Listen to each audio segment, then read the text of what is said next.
Okay, so I had a question about question number 1 in the exam, which says, which of the following are not properties of buffers?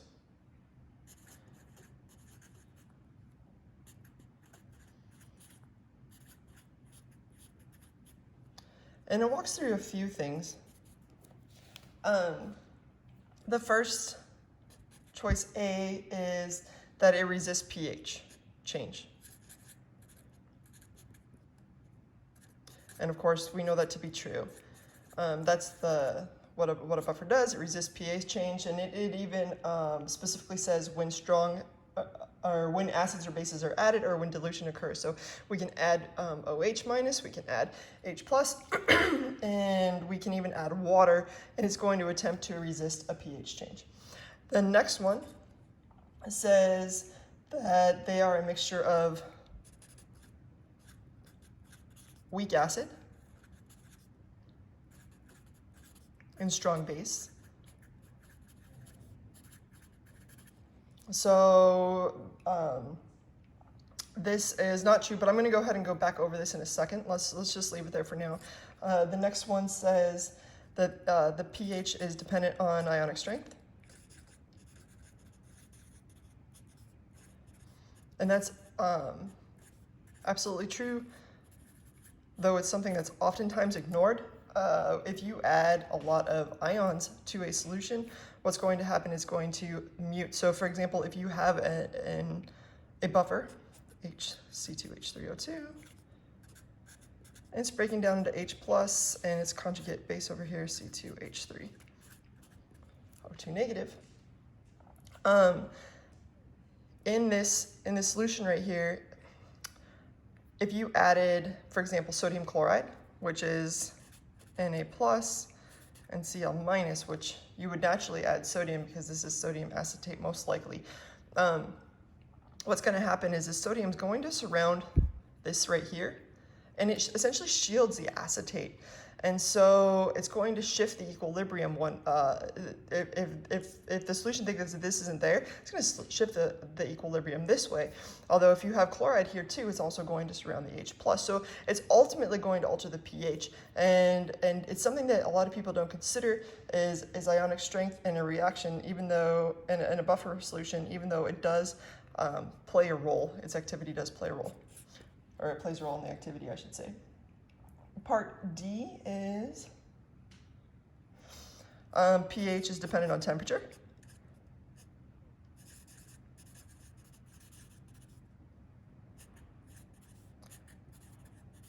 All right, this is also a true statement, so this was true. This is also a true statement. In fact, when we talk about the Ka of something, we're talking about it at a particular temperature. So if we alter that temperature, we're going to alter the ratio of products over reactants.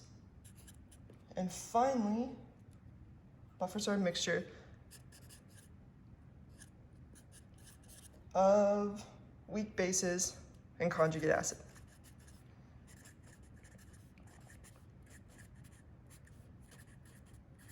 I'd say very similar to part A. This is essentially the definition of a buffer. Let me explain why. So let's say you're in a lab and you want to make a buffer solution. Let's go ahead and stick with acetic acid that we have. So let's say you want to make a buffer solution that's 4.75. Well, remember pH equals pKa plus the log of the base of the acid.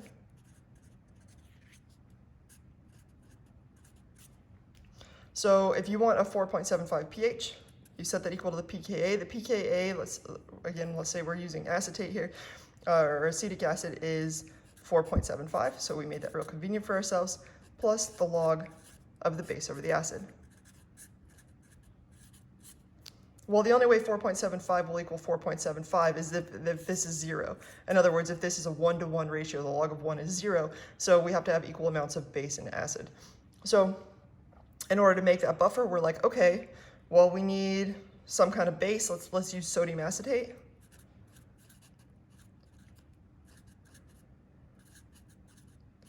And we need its conjugate acid. What's the conjugate acid of sodium acetate? Would be acetic acid.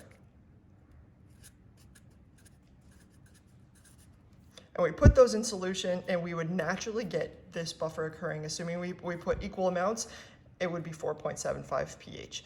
The question, I think the main question, and it's a good one, it's definitely worth exploring, is why couldn't B be right? So if we have a mix of a weak acid and a strong base is defined, right? We have sodium hydroxide, potassium hydroxide, calcium hydroxide, etc. There are defined strong bases, and it's essentially OH minus paired with most things in the first column and some in the second column as well. So a weak acid and a strong base. So let's say we have this, and you add a strong base to it. Then it would absolutely, and I shouldn't draw a double arrow, I should draw a one-way arrow. It's absolutely true that this is going to react, but keep in mind this is a strong base, so everything that can react will react. So this is going to grab this H plus right here. You're going to get water plus C2H3O2 minus. But eventually, you're going to run out of OH minus. Now, there's two amounts of OH minus that you might run out of. Either your buffer is going to attempt to absorb the pH change from the OH minus, or you're going to add so much that you break the buffer system altogether and you end up over here. So, and you essentially use all of this up that you can possibly use up, and that would break the buffer system. So this is not a buffer. This is this is when a buffer is attempting to absorb a base. And so once it uses it all up, then you end up, essentially that's gone now, and one of these H is gone, and then that's gone, and then the OH over here is gone, and then you end up with C2H3O2 going back and forth with H plus. What did I just write? I didn't write what I said. Going back and forth with H plus and C2H3O2 minus.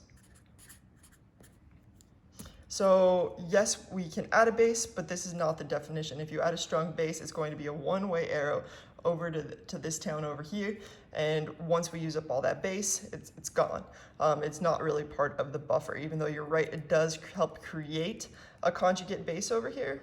And then I thought, well, maybe that's the issue as well, is it says mix of weak base and conjugate acid, but keep in mind that those are kind of interchangeable terms. You could say a weak acid in its conjugate base and mean the same thing. So this would be the weak acid, and here's its conjugate base. Or you could say that this is the weak base and that's its conjugate acid. So maybe there's a vocabulary thing as well. I hope this helps, and bye. Let me know if it doesn't.